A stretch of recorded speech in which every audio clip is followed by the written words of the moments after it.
à tous, bienvenue dans le spot, très heureuse de vous retrouver. Aujourd'hui on parle escalade avec deux femmes, la légende Catherine Destivelle et la jeune grimpeuse Fanny Gibert. Nous les avons rencontrées à l'occasion du premier salon de l'escalade à Lyon. On les retrouve dans quelques instants, tout de suite le sommaire.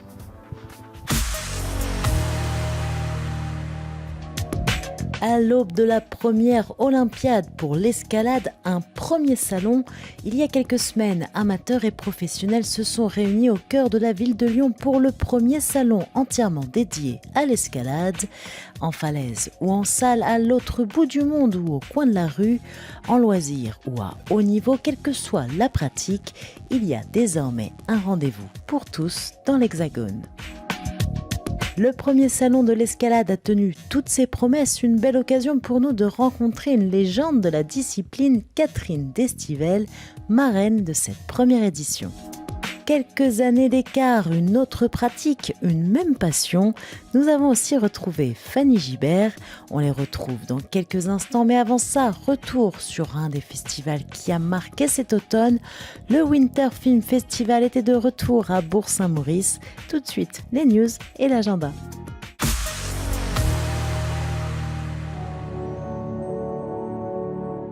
Plus de 60 films de montagne étaient à l'affiche de cette 5e édition du Winter Film Festival. Voici le palmarès 2019.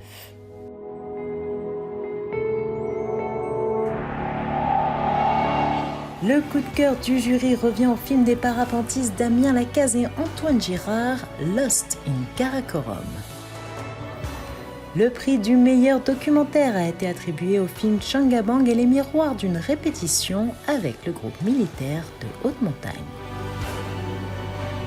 Elle était l'invitée du spot au printemps dernier. La kayakiste Nouria Newman a reçu le prix du meilleur film court pour The Ladakh Project. Les jeunes ont voté. Le passeur de Naani, réalisé par Dominique Snyders, reçoit le prix coup de cœur du jury jeune. Le skieur Jérémy Pancras n'a pas fini de nous surprendre. Son dernier film, Kipitril, a été honoré du prix de la meilleure cinématographie. Enfin, le réalisateur Cyril Delachaux a mis tout le monde d'accord avec Tandem, un film beau et émouvant, grand prix du festival.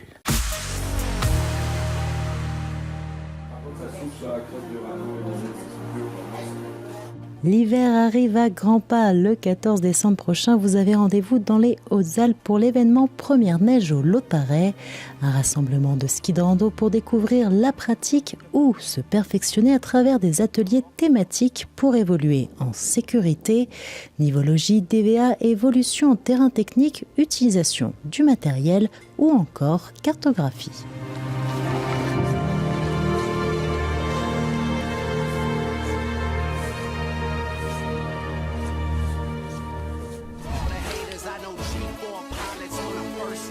L'année 2020 commencera aux Arcs pour le spot avec les championnats de France de Big Air le 5 janvier.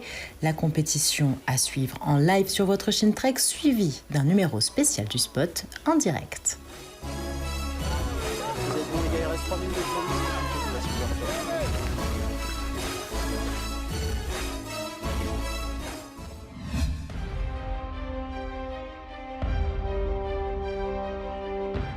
Autre rendez-vous live, la Spartan Race à Valmorel le week-end des 25 et 26 janvier.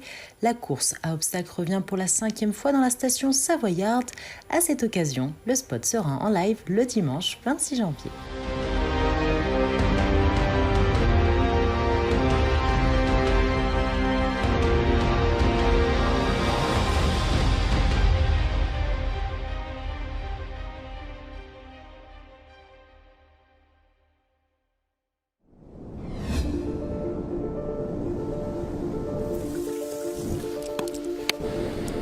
Toujours en janvier, tous les passionnés de glace sont attendus dans les Hautes-Alpes à l'Argentière-l'ABC pour la 30e édition de l'Ice-Écrin Festival. Un rendez-vous incontournable dans le monde de l'escalade sur glace.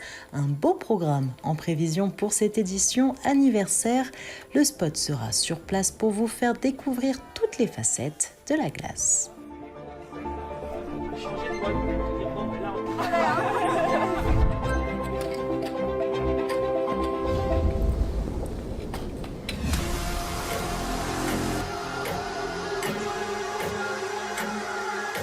Toujours dans les Hautes-Alpes, l'Outdoor Mix Winter Festival revient à Vars du 15 au 19 janvier. Du ski et du snowboard freestyle et freeride, du VTT, de la slack et même du kayak. L'événement fait la part belle au sport outdoor et bien sûr la signature de l'Outdoor Mix, des journées sportives et des soirées festives.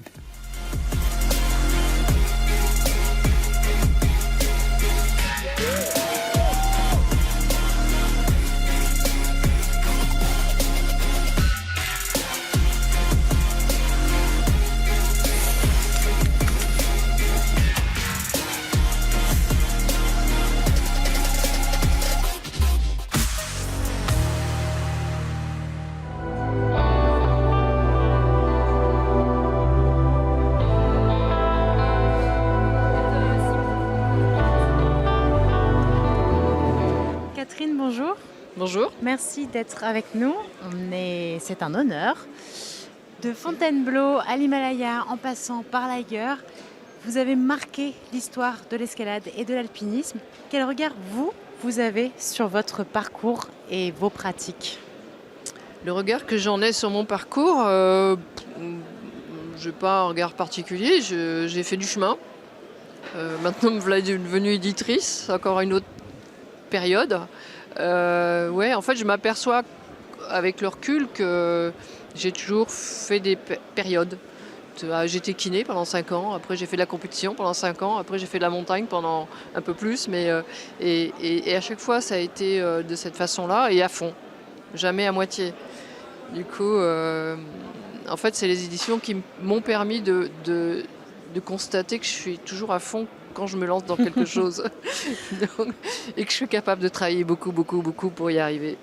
On va bien sûr parler des éditions, mais revenons à la montagne. Vous continuez à faire de la montagne aujourd'hui ? Alors je continue évidemment puisque j'aime ça, pour me détendre, pour m'aérer, alors je fais ça le week-end quand il fait beau et puis pendant les vacances quand j'en prends. Qu'est-ce que vous allez chercher en montagne ? Qu'est-ce que je vais chercher en montagne ? Plus penser. En fait, l'escalade comme la montagne sont des activités qui prennent pas mal les pensées parce qu'on doit être attentif à ce qu'on fait pour parvenir à... Quand on grimpe, on réfléchit à ce qu'on fait. On ne peut pas penser à autre chose en même temps. Du coup, ça vide la tête. Ça, c'est une façon de se ressourcer. Et la montagne est un peu pareil. On peut plus réfléchir quand on marche, mais ça me ressource, ça me rappelle... Alors souvent je dis que l'escalade ou la montagne, ça me rappelle l'enfance. C'était des moments où la tête est un peu libre, il n'y a pas de pensée parasite et on est là, juste là parce qu'on est là, quoi. Et ça, c'est reposant. Et donc c'est le repos en fait pour moi. Et que ce soit aussi bien d'ailleurs la dimension compétition que l'alpinisme, que la montagne en général, est-ce que vous avez vu les pratiques changer au cours des années ? Et quel regard aujourd'hui vous avez sur l'alpinisme aujourd'hui et l'escalade aujourd'hui ? Alors l'escalade aujourd'hui a énormément changé. La preuve, c'est que maintenant l'escalade est devenue le 4e sport scolaire. Donc ça, c'est incroyable. Enfin, moi, quand je faisais de l'escalade, j'ai commencé à 12 ans, personne ne grimpait. Enfin, on était tous, même quand je disais que je faisais l'escalade, tout le monde me dit c'est quoi ? À part grimper sur le mur pour passer pour aller dans le jardin du voisin, c'était ça quoi l'escalade. Pour beaucoup de gens. Moi, je suis issu de la région parisienne. Franchement, l'escalade, voilà. Maintenant, tout le monde a fait de l'escalade, presque tout le monde.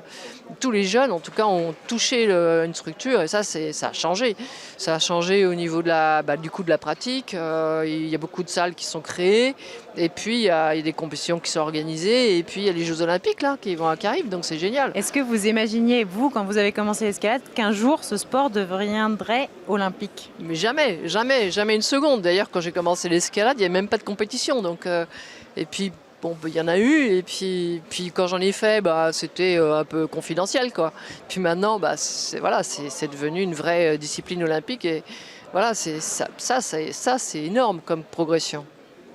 Et sur l'alpinisme, aujourd'hui, la course au nouveau record, à la rapidité, des nouveaux exploits et aussi, malheureusement, des nouvelles pratiques face aux enjeux, au changement climatique.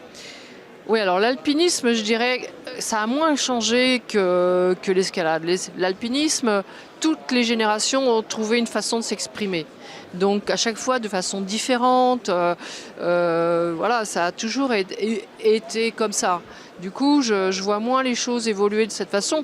Il n'y a pas de compétition, toujours pas. Voilà, les jeunes aujourd'hui font des performances hallucinantes par rapport à ma génération. Mais ça a toujours été. Moi, quand on me parlait, les anciens me parlaient, ils me disaient la même chose. Donc ça a été toujours un peu pareil. Et l'évolution du terrain, évidemment, ça fait changer les pratiques. Le réchauffement fait qu'il y a des courses classiques, qu'il vaut mieux pas y aller parce que c'est trop dangereux. Mais on fait autre chose. Enfin, l'évolution a toujours eu lieu grâce aussi à l'évolution du matériel, de l'évolution du coup des techniques et de la façon de penser. Maintenant, quand on voit que quand des jeunes vont faire des ascensions en Himalaya, ils peuvent repérer avec un drone comment est la paroi, enfin ça change tout. Et tout ça, et la météo aussi, quand ils savent qu'il va y avoir 3 ou 4 jours de beau temps, c'est pas tout à fait pareil que quand on se dit on va partir avec l'énorme sac parce qu'on ne sait pas ce qui va nous arriver dessus. Tout ça change, mais c'est grâce à l'évolution des techniques et de la technologie, et ça, voilà. Une évolution des pratiques, une évolution du matériel que vous racontez aussi indirectement à travers les livres de votre maison d'édition que vous avez lancée il y a quelques années. Pourquoi ? Pourquoi les livres ? Ça, je savais pas que j'aimais ça, mais j'ai découvert en faisant la montagne à la une, c'est le Paris Match et la montagne, que je connaissais pas mal de choses, d'une part, et que d'autre part, j'aimais bien la littérature et que c'est une façon de transmettre ou de partager, en tout cas, ce qu'on sait et ce qu'on aimerait que les autres sachent, et puis découvrir moi-même maintenant, avec d'autres auteurs, des choses que je ne connais pas. Donc voilà, j'essaye alors j'ai fait une collection de récits, une collection beaux livres, une collection aussi pour les jeunes, et puis mon blanc noir aussi. Bon voilà, et toutes ces littératures permettent de mieux comprendre, je crois, enfin j'espère, pour le grand public, ce qui nous anime, nous, soit grimpeurs, soit alpinistes. Et voilà, au travers de tous ces livres, j'essaye de raconter l'histoire et qu'elle soit écrite quelque part. Et voilà, par exemple, là, on a fait la saga des inventions, c'est toute l'histoire du matériel depuis le début de l'alpinisme jusqu'à presque aujourd'hui. Là, c'est toute l'histoire de la presse depuis 200 ans. C'est-à-dire que comment la presse avant n'existait pas. C'était des récits, c'était l'écriture, il n'y avait pas la photo, n'existait pas. Et donc la première fois qu'on a parlé de montagne pour une ascension, c'était le Mont Blanc. Et donc ça a été un récit écrit. Aujourd'hui, la presse a énormément évolué aussi, et voilà, ce livre, c'est. Alors les accidents, c'est pareil. Les accidents, on voit plein de dessins d'accidents de cette façon-là, comme sur la couverture, mais parce qu'à l'époque, d'abord, il n'y avait pas de photos, puis les gens imaginaient, du coup, ils dessinaient les actions. Enfin, c'est assez. Moi, j'ai trouvé ça sympa. Il y a le 9e degré, le salon de l'escalade. Alors ça, c'est toute l'histoire de l'escalade jusqu'à aujourd'hui. Voilà, j'essaye de faire en sorte qu'il y ait des livres. Fontainebleau, c'est quand même, Fontainebleau, ça a été la source. C'est là que les premiers grands alpinistes se sont formés, dans les années 1910, 1919. Ils s'entraînaient sur ces petits rochers, ils devenaient très très forts en rocher, et du coup ça leur a permis d'ouvrir des grandes parois, des belles parois à Chamonix, ce qui a beaucoup énervé les guides, parce qu'eux, ils ne s'entraînaient pas de cette façon-là. Et puis c'est là que le chausson d'escalade a été inventé, à Fontainebleau, avec Pierre Alain. Pierre Alain qui était aussi a réfléchi sur les vestes en duvet, sur le sac de couchage. Enfin, tu vois, voilà. Aujourd'hui, là, ce que je viens de sortir, c'est Haute Montagne, c'est 100 ans d'alpinisme avec le GHM. Le GHM, c'est le groupe Haute Montagne qui était à l'époque les meilleurs alpinistes du moment, et qui étaient sélectionnés pour partir dans l'expédition nationale. Donc voilà, fallait montrer patte blanche pour rentrer. Donc là, du coup, comme le Alpine Club, l'Alpine Club, c'est un club anglais qui est assez select aussi, qui invite quand il y a des gens. Moi j'ai été invité, membre d'honneur, je suis membre d'honneur de l'Alpine Club. Nous, en France, on a, avec le GHM, les membres d'honneur sont Chris Bonington, Doug Scott, Reynold Messner, tous ces grands noms. Donc tous ces alpinistes, on raconte toute l'histoire de 100 ans, 1909 jusqu'à maintenant. Voilà. Très belle lecture. Voilà. Est-ce qu'il y a d'autres projets en montagne au niveau de la maison d'édition? Alors, mes projets de livres. De livres et de montagne, vos projets? Mes projets à moi, de montagne, pas tant que ça, à part pour m'aérer. De livres, ça j'en ai plein. Premier trimestre, j'ai déjà 4 livres. Le deuxième trimestre, j'en ai 9. Et il va falloir que je fasse attention parce que j'ai pas assez de mains pour pouvoir tout faire. Mais oui, des projets de livres, j'en ai plein. Des récits. Là, il y a un livre sur Paul Preuss qui va sortir au mois d'avril. Paul Preuss, c'était l'inventeur de l'escalade libre. C'est un gars qui avait refusé l'utilisation de la corde et du piton et qui grimpait en solo à la montée et à la descente. Donc lui, ça a été un grand personnage qui est mort malheureusement très jeune. Et puis il y a aussi un autre livre qui a été écrit par la maman d'Alex Honnold.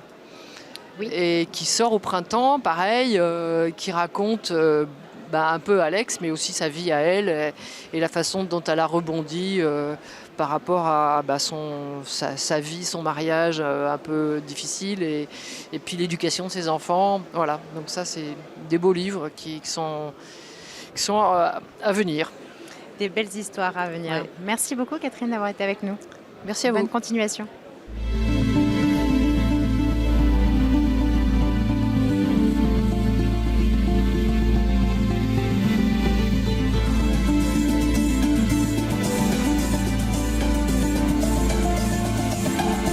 Nous sommes à présent avec Fanny Gibert. Bonjour Fanny.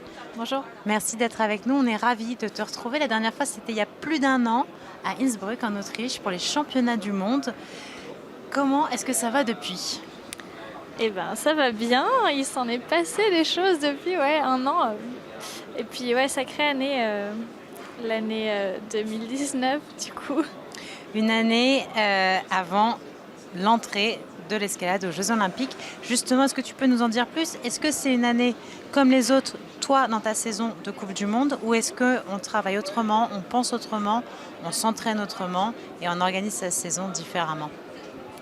Alors moi, je me suis lancée dans le projet olympique et forcément, ça a eu des impacts sur ma saison. Et je me suis préparée en vitesse et en difficulté, chose que je ne faisais pas les autres années.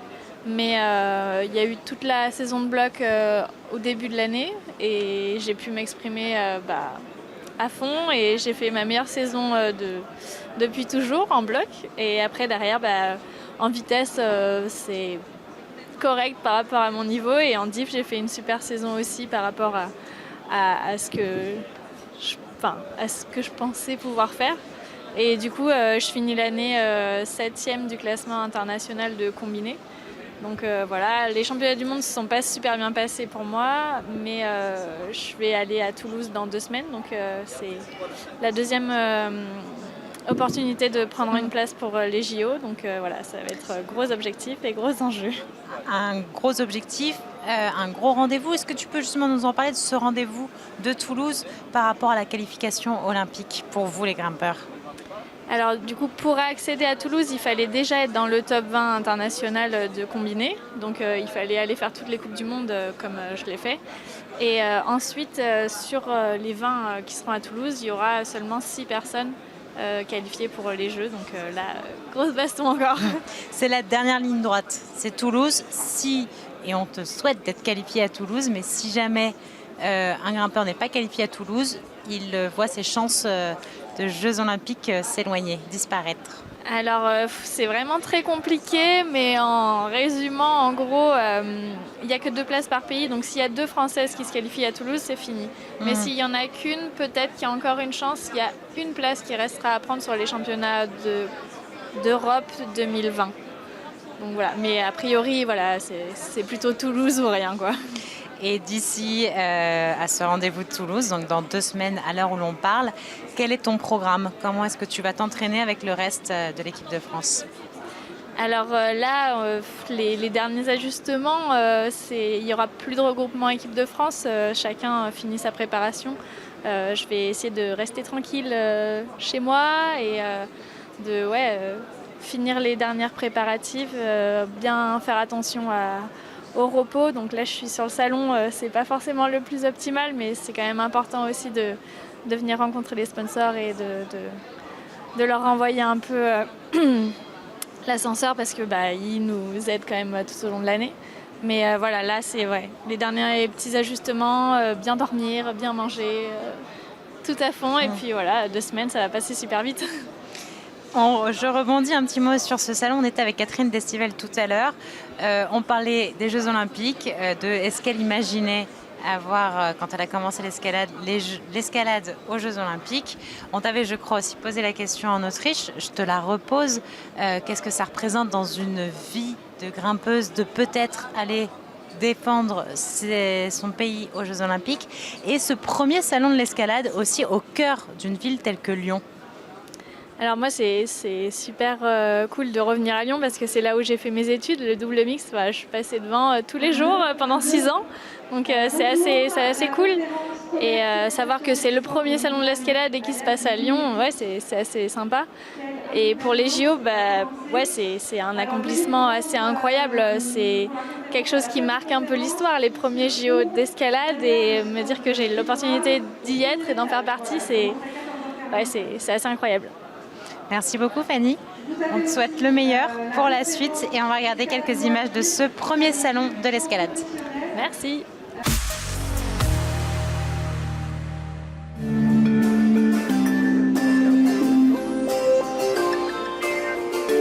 En 2020, il y aura les Jeux Olympiques à Tokyo. 2024, ils seront aussi à Paris, donc tous derrière l'escalade.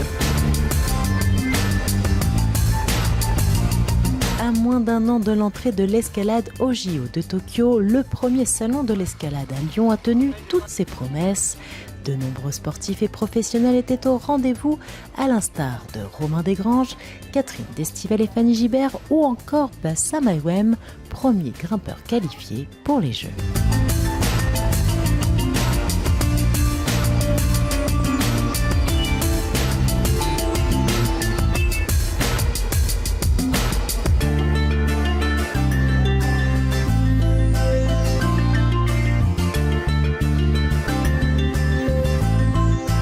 Amateurs et grimpeurs en herbe ont eux aussi pu se challenger sur les contests du bloc du week-end ou s'initier sur des parcours ludiques.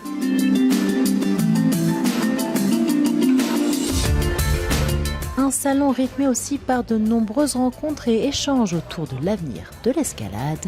Tous les regards sont déjà tournés vers 2020 et un nouveau salon post-Jeux Olympiques.